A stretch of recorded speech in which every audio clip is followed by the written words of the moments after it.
Students शुरू करते हैं। आज हम पढ़ेंगे द 100 ड्रेसेस पार्ट 2। पार्ट 1 हमने पहले किया है। आपने हर लाइन को अच्छे से समझना है, हर वर्ड मीनिंग्स को अच्छे से एक्सप्लेन और हाईलाइट किया गया है, उसको नोट करना है और उसको यूज़ करना है। तो चलिए पढ़ना शुरू करते हैं। While the class was circling the room, जब क्लास चक्कर लगा रही थी कमरे में, the monitor from the principal's office brought Miss Mason a note. Monitor principal के ऑफिस से मिस मैसन के लिए एक नोट लेके आया। Miss Mason read it several times. Miss Mason ने इसको कई बार पढ़ा and studied it thoughtfully for a while, और बड़े ध्यान से, बड़े विचारपूर्वक कुछ समय के लिए इसका अध्ययन किया, इसके बारे में सोचा। Then she clapped her hand, तब उसने तालियां बजाई। Attention class, everyone back to their seat. ध्यान दे क्लास, हर कोई अपनी अपनी सीट पे चला जाए। When the shuffling of feet, shuffle का मतलब हम पहले भी पढ़ चुके हैं। शफलिंग का मतलब होता है पैरों की सरसराहट या पैरों की आवाज़ें। जब पैरों की आवाज़ें बंद हो गई and the room was still and quiet, और कमरा बिल्कुल रुक गया और शांत हो गया, Miss Mason said, I have a letter from Wanda's father. Miss Mason ने कहा, मुझे वांडा के पिता का एक पत्र मिला है, that I want to read to you, जो मैं तुम्हें पढ़कर सुनाना चाहती हूँ। Miss Mason stood there a moment, Miss Mason खड़ी रही वहाँ एक क्षण के लिए। And the silence in the room grew tense, और जो शांति थी, जो चुप्पी थी कमरे में, वो और ज़्यादा गंभीर हो गई एंड एक्सपेक्टेंट, और आशान्वित हो गई। एक्सपेक्टेंट मीन में क्या होने वाला था, लेटर में लिखा क्या था। The teacher adjusted her glasses slowly and deliberately. Deliberately का मतलब होता है जानबूझकर। टीचर ने अपने यहाँ ग्लासेस का मतलब चश्मे से है। टीचर ने अपने चश्मे को एडजस्ट किया धीरे धीरे और जानबूझकर। Her manner indicated that was what was coming, उनका जो तरीका था वो ये इशारा कर रहा था कि क्या होने वाला था। This letter from Wanda's father was a matter of great importance, ये जो वांडा के पिता का पत्र था ये बहुत ही महत्वपूर्ण विषय की बात थी। एवरीबडी लिसन क्लोजली, हर कोई ध्यान से सुन रहा था। लिसन क्लोजली का मतलब होता है ध्यान से सुनना। As Miss Mason read the brief note, जैसे ही मिस मैसन ने उस ब्रीफ नोट को पढ़ा। डियर टीचर, ये वांडा के जो पिताजी हैं उन्होंने ये लेटर भेजा है स्कूल को, और उन्होंने अपने इसमें क्या लिखा है देखते हैं। डियर टीचर, प्रिय अध्यापक, my Wanda will not come to school any more, मेरी वांडा अब स्कूल नहीं आएगी। जेक ऑल्सो, जेक भी नहीं। Now we move away to big city, अब हम बड़े शहर में जा रहे हैं। नो मोर होलर पोलक, वहाँ पे कोई होलर पोलक यानी जो मजाक बनाते थे उसका नाम ले लेके चिढ़ाते थे, तो इस बारे में उसने लिखा है। No more ask why funny name, अब वहाँ कोई नहीं पूछेगा कि इस तरह से फ़नी नेम क्यों है। Plenty of funny names in the big city, बड़े बड़े शहरों में तो बहुत सारे अजीब नाम होते हैं। योर्स ट्रूली, आपका प्रिय जैन पेट्रोंस्की। तो यहाँ पे हमें क्वेश्चन आ जाता है पेपर में एग्जाम के अंदर कि वांडा पेट्रोंस्की के पिता का क्या नाम है, तो यहाँ पे जैन पेट्रोंस्की। ये सीक्रेट क्वेश्चंस होते हैं जिनकी हमें आस नहीं होती लेकिन एग्जाम में आ जाते हैं। और इसी तरह से वांडा पेट्रोंस्की के ब्रदर का नाम है Jake. A deep silence met the reading of the letter. Meet the reading of the letter का मतलब होता है पढ़ने के बाद एक जो गहरी शांति थी, गहरी चुप्पी थी, वो छा गई।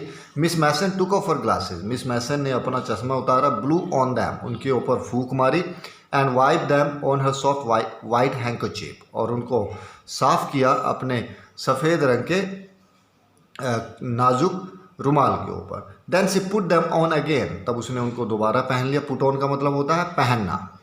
And looked at the class, और क्लास को देखने लगी। When she spoke, her voice was very low. जब वो बोली उनकी आवाज़ बहुत धीमी थी। देखिए मिस मैसन क्या कहती है। I'm sure that none of the boys and the girl in room 13 would purposely and deliberately hurt anyone's feeling because his or her name happened to be along. मुझे यकीन है कि कोई भी लड़कों और लड़कियों में से रूम नंबर 13 में उद्देश्यपूर्वक या जानबूझकर किसी की भावनाओं को आहत नहीं करेगा, क्योंकि उसका और या उस लड़के का या उस लड़की का जो नाम है संयोग से बहुत लंबा है और अनजाना है। आई प्रेफर टू थिंक, मैं ये सोचना पसंद करूँगी दैट व्हाट वो सैड इन थॉटलेसनेस, जो भी कहा गया वो अनजाने में कहा गया I know that all of you feel the way I do, मुझे पता आप सभी लोग भी ऐसा ही महसूस कर रहे हैं जैसा मैं। That this is a very unfortunate thing to have happen, कि यह बहुत ही दुर्भाग्यशाली बात हुई है।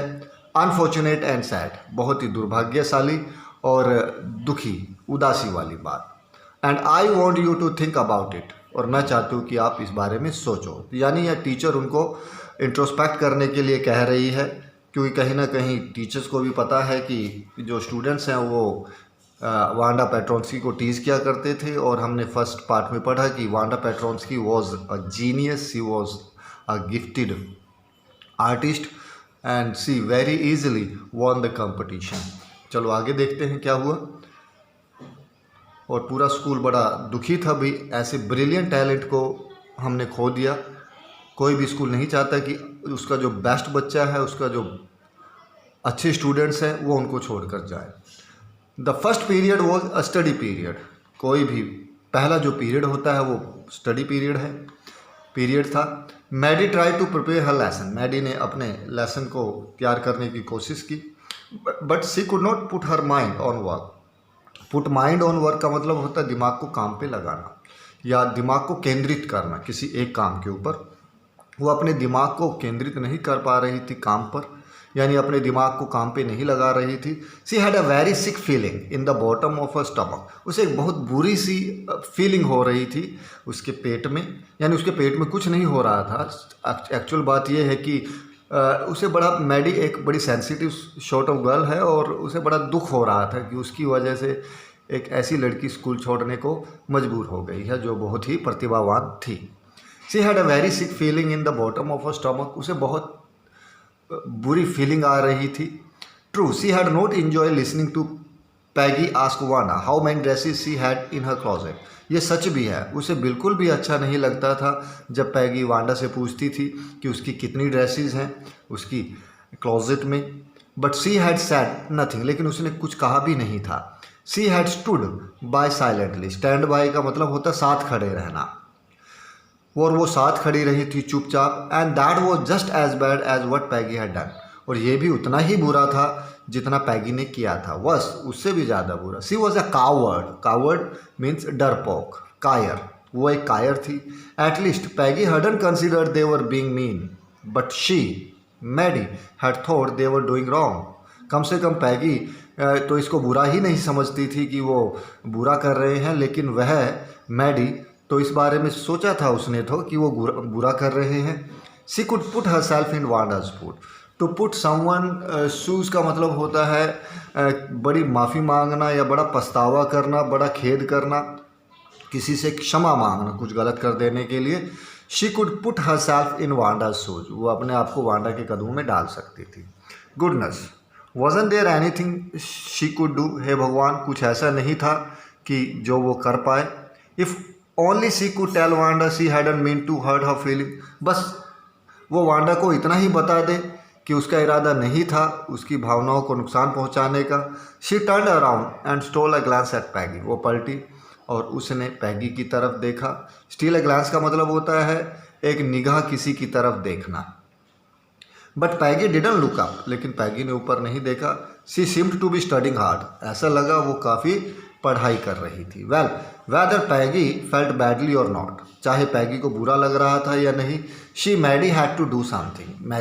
मैडी, शी यहाँ पे मैडी के लिए, मैडी को तो कुछ करना ही था। She had to find Wanda Petronski, उसे वांडा पेट्रोन्स्की को ढूंढना ही था। Maybe she had not yet moved away, शायद हो सकता है वो अभी गई ही ना हो। May be Peggy would climb the heights with her, शायद पैगी भी उसके साथ चले बोगिन हाइट्स तक। And they would tell Wanda she had won the contest, और वो वांडा को बताएंगे कि उसने कंटेस्ट को जीत लिया था, प्रतियोगिता को जीत लिया था। दैट, और ये भी कि they thought she was smart, कि अब वो सोचते थे कि वो काफ़ी स्मार्ट है। And the 100 dresses were beautiful, और जो 100 ड्रेसेस थी वो काफ़ी सुंदर थी। ये ओरल कॉम्प्रीहेंशंस हैं स्टूडेंट्स, इनको आप ध्यान से देख लेना और इनके जवाब आपको रीडिंग में ही मिल जाएंगे। When school was dismissed in the afternoon, जब स्कूल डिसमिस हुआ दोपहर को, पैगी सैड, पैगी ने कहा with pretended casualness, वैसे ही दिखावटी औपचारिकता के साथ। Hey let's go and see if that kid has left town or not. Hey चलो चलते हैं और देखते हैं वो बच्चा यहाँ, दैट किड यहाँ पे वांडा पेट्रोन्स्की के लिए लगा है। ये बात पैगी बोल रहे हैं। चलो चलते हैं और देखते हैं कि वो बच्चा अब कस्बे से यानी टाउन से चला गया है या नहीं। सो पैगी हैड द सेम आइडिया। तो पैगी को भी यही विचार आ रहे थे। मैडी ग्लोड, मैडी खुश हो गई। ग्लो का मतलब होता है खुश हो जाना। Peg was really all right. Peg वास्तव में ही बिल्कुल सही लड़की थी। द टू, अब पैगी को भी कहीं ना कहीं गिल्टी फील हो रहा था और वो भी उससे मिलकर चीज़ों को क्लियर करना चाहती थी। The two girls hurried out of the building. दोनों लड़की जल्दी से बिल्डिंग से बाहर निकली। ऑफ द स्ट्रीट बोगिन हाइट की तरफ। The part of town that was such a forbidding air. कस्बे का वह हिस्सा जो इस तरह का सुनसान, वियर अ फॉरबिडिंग एयर का मतलब होता है सुनसान सा रहना, एक अजीब सा वातावरण होना, एक अजीब सा माहौल होना। यानी वियर सच अ फॉरबिडिंग एयर का मतलब, ये एक्सप्रेशन का मतलब सुनसान होना। ये कस्बे का जो हिस्सा है एक अजीब सा सुनसान सा था। On this kind of November, इस प्रकार की नवंबर में दोपहर के बाद ड्रिजली, हल्की हल्की बारिश, डंप एंड डिस्मल, भीगा हुआ और उदास। वेल एट लीस्ट, खैर कम से कम, सैड पैगी ग्रफली का मतलब होता है रूखेपन से या बिना किसी फीलिंग के साथ। I never did call her a foreigner. मैंने उसको कभी एक विदेशी थोड़ा कहा। और make fun of her name, और ना ही उसके नाम का मजाक बनाया। I never thought she had the sense to know. मुझे तो कभी लगा ही नहीं कि उसमें इतनी बुद्धि थी कि वह जान पाए। We were making fun of her anyway, कि हम उसका मजाक बना रहे थे। I thought she was too dumb. मुझे तो लगा वो बहुत ही डम थी। डम होता मतलब मूर्ख इंसान या बहुत ही यहाँ पे सीधा कह लो। एंड की, और देखो, look how she can draw, और देखो कितना सुंदर वो ड्राइंग्स कर लेती है। Maddie could say nothing. Maddie कुछ भी नहीं कह पाए। All she hoped was that they would find Wanda. उनको बस यही आशा थी कि वांडा मिल जाए। She wanted to tell her that they were sorry. वो उसको बताना चाहती थी कि उनको बड़ा दुख था। They had picked on her, कि वो उनके पीछे पड़े थे, उसके पीछे पड़े थे। And how wonderful the whole school thought. और अब उसे कितना अच्छा पूरा स्कूल सोचने लग गया था उसके बारे में। And please not to move away, और ये कहने के लिए भी कि कृपया करके मत जाओ। And everybody would be nice, और हर कोई अब तुम्हारे साथ अच्छा व्यवहार करेगा। She and Peggy would fight anybody who was not nice. वह और पैगी हर किसी से लड़ेंगे जो उसके साथ अच्छा व्यवहार नहीं करेगा। ये उनकी मनो की स्थिति थी, मनोदशा थी। वो कहीं ना कहीं अपने आप को दोषी करार दे रहे थे। और पैडी जो है बहुत ज़्यादा ही इस बात को लेकर हर्ट थी। The two girls hurried on. दोनों लड़कियां जल्दी से चल पड़ी। हरी ऑन का मतलब जल्दी जल्दी आगे बढ़ना। They hope to get to the top of the hill before dark. उनको आशा थी कि शाम होने से पहले ही उस पहाड़ी पर पहुंच जाने की। I think that's where the Petronski live. मुझे लगता है पेट्रोन्स्की वहाँ रहते हैं, मैडी ने कहा, pointing to a little white house, इशारा करते हुए एक छोटे सफ़ेद घर की तरफ। Wisp of old grass, wisp होता है तिनके, पुरानी घास के जो तिनके थे। Stuck on here and there, यहाँ वहाँ इकट्ठे हुए पड़े थे रास्ते पर। लाइक थिन किटेंस, जैसे पतले बिल्ली के बच्चे हों। The house and it's pass little yard look, घर और इसका आप कह सकते हो विरल या फिर सुनसान जो आंगन था, लुकड शैबी, वो काफ़ी भद्दा सा लग रहा था लेकिन साफ था। It reminded Maddie of Wanda's one dress. इस चीज़ ने, रिमाइंड का मतलब होता है याद दिलाना, इसने मैडी को याद दिलाया वांडा की एक ड्रेस के बारे में। हर फेडेड ब्लू कॉटन ड्रेस, उसकी फेड हो चुकी नीले रंग की कॉटन ड्रेस के बारे में जो शैबी होती थी। शैबी मतलब थोड़ी सी पुरानी होती थी लेकिन साफ़ होती थी। There was not a sign of life. वहाँ किसी भी प्रकार के जीवन का कोई संकेत नहीं था, यानी कोई नहीं था वहाँ पर उस घर के आसपास।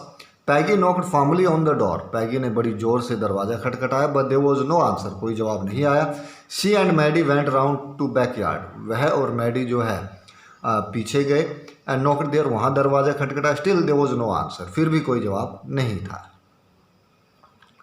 There was no doubt about it, अब इसके बारे में तो कोई संदेह रह ही नहीं गया था। द पेट्रोन्स्कीज वर गॉन, पेट्रोन्स्कीज वहाँ से जा चुके थे।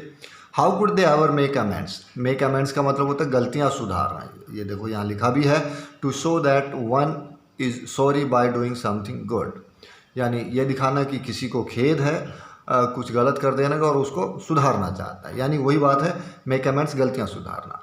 They turn slowly and made their way back down the हिल, वो धीरे धीरे पलटे और वापस पहाड़ी से नीचे उतर गए। वेल एनीवे, खैर पैगी ने कहा she is gone now so what can we do, अब तो वो चली गई, अब हम क्या कर सकते हैं।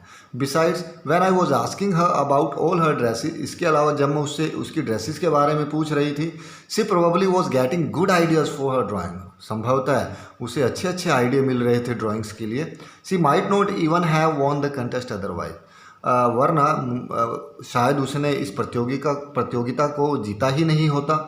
अब पैगी कह रही है भाई जब भी हमने उसको एक तरह से अच्छा ही किया है, क्योंकि जब हम उसके ड्रेसेस के बारे में बात करते तो वांडा पेट्रोन्स्की को आइडियाज़ मिलते और वो नई ड्रेस बनाती। यानी पैगी जो है कहीं ना कहीं जस्टिफाई कर रही है उसके वांडा पेट्रोन्स्की को तंग करने का जो उसका जो ये खेल उसने रचा था उसको। Maddie turn his idea carefully over in her head, Maddie ने इस विचार को बड़ी सावधानी से दिमाग में बिठाया। For if there were anything in it, यदि इसमें कुछ भी होता इस विचार में, she would not have to feel so badly, उसे इतना बुरा नहीं लग रहा होता। But that night she could not get to sleep, इस रात वो सो नहीं पाई। She thought about Wanda and her faded blue dress, वह सोचती रही वांडा और उसकी फेड हो चुकी नीली ड्रेस के बारे में, एंड द लिटिल हाउस, और वो छोटे घर के बारे में जिसमें वो रहा करती थी। And she thought of the glowing picture those 100 dresses made, और उसने उन सुंदर तस्वीरों के बारे में सोचा, 100 ड्रेसेस जो उसने बनाई थी, all lined up in the classrooms, जो सभी श्रृंखलाबद्ध क्लासरूम में लगी थी। At last Maddie sat up in bed and pressed her forehead tight in her head, आखिर में मैडी अपने बिस्तर पर बैठ गई और अपने सर को बड़ी ज़ोर से अपने हाथों में दबा लिया और बहुत ज़ोर से सोचने लगी। This was the hardest thinking she had ever done, यही सबसे मुश्किल सोचने का काम था जो आज तक उसने किया था। आफ्टर अ लॉन्ग टाइम, काफ़ी देर के बाद, she reached an important conclusion, वो एक महत्वपूर्ण निर्णय पर पहुंची। रीच एन इम्पॉर्टेंट कंक्लूजन का मतलब होता है किसी निर्णय पर पहुंचना। She was never going to stand by का मतलब होता है साथ खड़ा होना। We must never stand by bullies, हमें जो दादा हैं या जो दूसरों को तंग करते हैं उनके साथ खड़ा नहीं रहना चाहिए, उनका साथ नहीं देना चाहिए। She was never going to stand by and say nothing again, अब वो उसका साथ नहीं देगी और कभी भी कुछ नहीं कहेगी।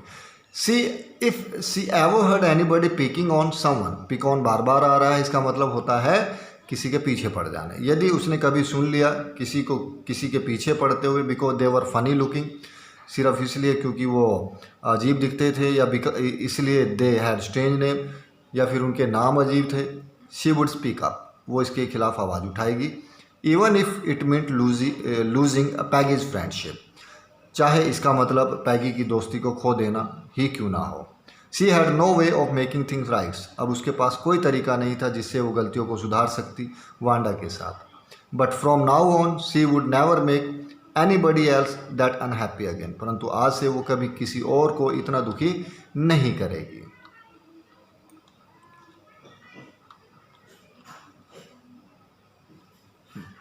On Saturday Maddie spend the afternoon with Peggy, शनिवार की दोपहर मैडी ने पैगी के साथ बिताई। They were writing a letter to Wanda Petronski, वो वांडा पेट्रोन्स्की को पत्र लिख रहे थे। It was just a friendly letter, ये सिर्फ एक दोस्ती से भरा हुआ पत्र था। Telling about the contest and telling Wanda, जो प्रतियोगिता के बारे में बता रहा था और वांडा को ये बता रहा था कि वो जीत चुकी थी। They told her how pretty her drawings were, उन्होंने बताया कि कितनी सुंदर उसकी ड्राइंग्स थी। And they ask her if she liked where she was living, और उन्होंने पूछा क्या उसको अच्छा लग रहा था वह जहाँ रह रही थी। And if she liked her new teacher, क्या उसे अपनी नई टीचर अच्छी लग रही थी। दे हैड मीन टू से दे वर सॉरी, उनका कहने का इरादा यही था कि उनको बड़ा दुख था और वो बड़ा पश्चाताप कर रहे थे। But it ended up with they are just writing a friendly letter, लेकिन ये सिर्फ एक फ्रेंडली लेटर लिखने पर ही ख़त्म हो गया। The kind they would have written to any good friend, इस प्रकार का जैसे उन्होंने किसी एक मित्र को लिखा होता, किसी और दूसरे मित्र को लिखा होता। And they signed it with lot of axis for love, और उन्होंने उसके ऊपर बहुत सारे एक्सिस लिखे प्यार दिखाने के लिए। They made the letter to Boggins Height, उन्होंने इस तार को बोगिनहाइट के लिए भेज दिया। Writing please forward on the envelope, ये लिखते हुए कि फॉरवर्ड कर दें, यानी अब जिस एड्रेस पे वो रह रहे हैं वहाँ पहुँचा दें ये लेटर को। Days passed and there was no answer, दिन बीत गए, कोई जवाब नहीं आया। But the letter did not come back, लेकिन पत्र वापस नहीं आया। So maybe Wanda had received it, तो शायद वांडा को ये मिल गया था।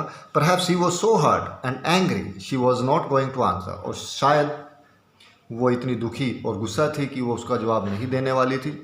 यू कुड नॉट ब्लेम हर, आप उसको दोषी मान भी नहीं सकते थे, आप उसको ब्लेम नहीं कर सकते थे। वीक्स वेंट बाय का मतलब बीतते चले जाना, हफ्ते बीतते चले गए, सप्ताह बीतते चले गए, and still Wanda didn't answer, तब भी वांडा ने जवाब नहीं दिया। Peggy had began to forget the whole business, अब पैगी तो ये सारा जो घटनाक्रम था उसको भूलना शुरू कर चुकी थी। And Maddie put herself to sleep at night, और मैडी जो है अब सोने लग गई थी रात को। मेकिंग स्पीचेज अबाउट वांडा के बारे में भाषण देते हुए, defending her from great crowds of girl, उसकी रक्षा करते हुए लड़कियों की भीड़ से, who are trying to tease her, वही जो उसको तंग करने की कोशिश कर रहे थे। How many dresses have you got, कितनी ड्रेस है तुम्हारे पास, यानी ये लड़कियां ज़्यादातर पूछा करती थी। And before Wanda could press her lips together in tight line, और इससे पहले वांडा चुप हो जाती, the way she did before answering, जिस तरह से वो करती थी जवाब देने से पहले। ये दोबारा करते हैं। And before Wanda could press her lips together in tight line, उससे पहले वांडा अपने होठों को भींचती जिस तरह से वो करती थी एक जवाब देने से पहले। Maddie would cry out, Maddie चिल्ला उठती, स्टॉप, बंद करो ये। Then everybody would feel ashamed, और तब हर कोई शर्मिंदा महसूस करता उस तरह से जैसे कि वह क्या करती, यानी मैडी जो है उसके बारे में मैडी को बड़ा पश्चाताप होता है, यानी मैडी ये कल्पनाएं करती है सब, क्योंकि वांडा पेट्रोन्स की तो थी नहीं वहाँ, तो मैडी ये सब सोचा करती भी, अगर वो मेरे पास होती तो अगर उसको कोई टीज़ करता तो मैं उस तरह से रिएक्ट करती अब, क्योंकि वो अंदर से बहुत दुखी थी। Now it was Christmas time, अब क्रिसमस का टाइम था। And there was snow on the ground, और ज़मीन पर बर्फ़ गिरी हुई थी। Christmas bells and small trees decorated the classroom, Christmas की घंटियाँ और छोटे छोटे पेड़ जो हैं उन्होंने क्लासरूम को सजा रखा था। On the last day of school before the holidays, school के आखिरी दिन छुट्टियों से पहले, the teacher showed the class a letter, teacher ने क्लास को एक लेटर दिखाया। She had received that morning, जो उसे उस सुबह मिला था, यानी वांडा पेट्रोन्स्की ने लेटर भेजा है। You remember Wanda Petronski, the gifted little artist who won the drawing contest, तुम्हें याद है वांडा पेट्रोन्स्की, ये टीचर जो है क्लास को कह रही है, तुम्हें याद है वांडा पेट्रोन्स्की, वो गिफ्टेड लड़की, वो गिफ्टेड कलाकार जिसने ड्राइंग कॉन्टेस्ट जीत लिया था। Well she has written me, खैर उसने मुझे एक पत्र लिखा है। And I am glad to know where she live, और मुझे बड़ी खुशी हो गई, मैं बड़ी खुश हूँ ये जानकर कि वो कहाँ रहती है। Because now I can send her medal, क्योंकि अब मैं उसको मेडल भेज सकती हूँ। I want to read her letter to you, मैं उसका लेटर तुम्हें पढ़ के सुनाती हूँ। The class sat up with a sudden interest, class बैठ गई बड़ी अचानक से रुचि लेते हुए। एंड लिसन इंटेंटली, और बड़े ध्यान से सुनने लगी। डियर मिस मैसन, ये वांडा पेट्रोन्स्की ने पत्र लिखा है, देखिए क्या लिखा है। डियर मिस मैसन, प्रिय Miss Mason, how are you and room 13, आप और रूम 13 कैसे हैं। Please tell the girl they can keep those 100 dresses, कृपया लड़कियों को आप बोल दीजिए कि वे 100 ड्रेसेस रख सकते हैं। Because in my new house I have 100 new one, क्योंकि मेरे नए घर में अब दूसरी नई 100 ड्रेसेस हैं। All lined up in my closet, सभी लाइन में लगी हुई मेरी अलमीरा में। I would like that girl Peggy to have the drawing of the green dress, मैं चाहूँगी कि वो पैगी नाम की जो लड़की है वो ग्रीन ड्रेस ले जिसके ऊपर लाल रंग की सजावट लगी है। And her friend Maddie to have the blue one, और उसकी जो मित्र है मैडी वो नीले वाली ड्रेस ले। For Christmas I miss the school and my new teacher does not equalize with you, Christmas पे मैं स्कूल को याद कर रही हूँ और मेरी नई टीचर वो किसी भी रूप में आपके समान नहीं है। Merry Christmas to you and everybody, आप सभी को क्रिसमस की खुशियाँ। इक्वलाइज का क्या मतलब होता है, मुकाबला करना या समान होना। On the way home from school Maddie and Peggy, दोबारा देखो, on the way home from school Maddie and Peggy had their drawing very carefully. घर जाते हुए स्कूल से मैडी और पैगी ने अपनी ड्राइंग को बड़ी सावधानी से पकड़े रखा। All the houses had reads and Holi in the Windows. सभी घरों में सजावटें लगी हुई थी खिड़कियों पर। रीड्स एंड होली मतलब क्रिसमस पे लगने वाली सजावटें। Outside the grocery store 100 of Christmas trees were stacked. Grocery store के सामने सैकड़ों क्रिसमस के पेड़ों का ढेर लगा था। एंड इन द विंडो और खिड़की पे कैंडी पेपरमिंट स्टिक और जो कॉर्नुकोपियस है शाइनी ट्रांसपेरेंट पेपर व स्टंग, वो गुथे हुए थे, यानी उनसे सजावटें की गई थी। The air smelled like Christmas. हवा में क्रिसमस की महक थी। And light shining everywhere. और रोशनी हर जगह चमक रही थी। रोशनी हर जगह चमकते हुए अलग अलग रंग को रिफ्लेक्ट कर रही थी बर्फ़ के ऊपर। Boy said Peggy, this shows she really likes us. Peggy ने कहा, ऐसा लगता है कि वो वास्तव में हमें पसंद करती है। It shows she got a letter. ऐसा लगता है ये दर्शाता है कि उसे हमारा पत्र मिल गया है। And this is her way of saying that everything is all right. और शायद ये उसका तरीका ये कहने का सब कुछ ठीक है। And that I hope so. मैं भी यही आशा करती हूँ, मैडी ने बड़े उदास होते हुए कहा। She felt sad because she knew she would never see the little tight lip Polish girl again. उसे बड़ा दुख था क्योंकि उसे महसूस हो रहा था कि वह चुप रहने वाली पॉलिश लड़की से दोबारा मिल नहीं पाएगी। And could never ever really make thing right. और कभी भी चीज़ों को सुधार नहीं पाएगी उनके बीच। She went home and she pinned her drawing over a torn place. वह घर चली गई और उसने उस ड्राइंग को पिन कर दिया एक फटी हुई जगह पर। In the pink flowered wallpaper in the bedroom. गुलाबी फूलों वाले वॉलपेपर के साथ बेडरूम में। The shabby room came alive. वो गंदा सा रूम तुरंत जीवित हो उठा। From the brilliancy of the colour. रंगों की चमक के साथ। Maddie sat down on her bed. Maddie जो है बैठ गई अपने बिस्तर पर। And looked at the drawing. और ड्राइंग को देखने लगी। She had stood by and sad nothing. वो एक उसके साथ खड़ी रही थी और कुछ भी नहीं, यानी उसे दुख था कि उसने पैगी का साथ क्यों दिया। दोबारा देखो इस लाइन को। सी हैड स्टूड बाय, वह साथ खड़ी रही थी और कुछ भी नहीं कहा था। But Wanda had been nice to her. लेकिन वांडा उसके साथ अभी भी अच्छी है। वांडा उसके साथ अच्छी रही थी। Tear blurred her eyes. आंसू जो है आने लगे उसकी आंखों से। As she gazed for a long time at the picture. जैसे वो देर तक तस्वीर को देखती रही। Then hastily she rubbed her eye. तब जल्दी से उसने अपनी आंखों को रब किया, यानी पोछा या साफ किया। And studied it intently. और तस्वीर को बड़े ध्यान से देखना। स्टडी समथिंग इंटेंटली का मतलब ध्यान से देखना। The colours in the dress were so vivid. जो रंग थे ड्रेस में वो इतने अलग अलग थे। That she had scarcely noticed the face. कि उसने मुश्किल से चेहरे को नोट किया था। And head of the drawing. और जो ड्राइंग का सर था। But it looked like her. लेकिन ये तो उसके सर जैसा दिखता था। मैडी जैसा। It really looked like her own mouth. ये तो उसके अपने मुंह जैसा दिखता था। Why it really looked like her own self. ये उसके जैसा क्यों दिखता था।